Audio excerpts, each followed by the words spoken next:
Live from the world's capital markets, here are the latest financial headlines brought to you by News Factory.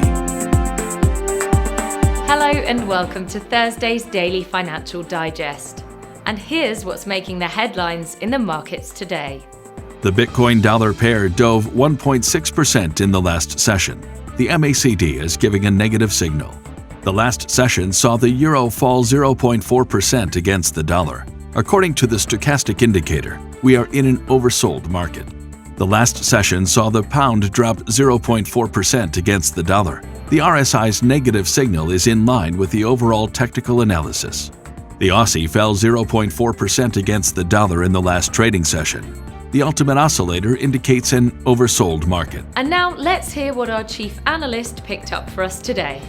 Ionity, an electric vehicle fast-charging charging network provider whose owners include Daimler AG and Volkswagen Group, has scored a $783 million investment from BlackRock Global and others to expand its footprint against Europe.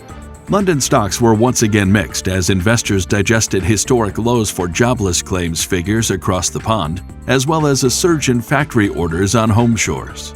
Shiba Inu Coin, Dogecoin, Bitcoin, and Tether all dropped on a popular exchange in India after the country said it was mulling a ban on crypto. Those were today's major economic events. And now, moving on to world financial headlines.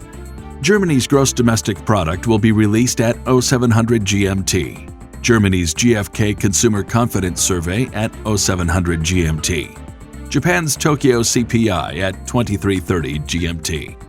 Japan's Tokyo Consumer Price Index will be released at 2330 GMT. Japan's Coincident Index at 0500 GMT. Japan's Leading Economic Index at 0500 GMT. We hope that you've enjoyed Thursday's Market Outlook. On behalf of all of us here, we wish you a productive trading day. Be sure to join us tomorrow morning for the latest news and events from the financial markets.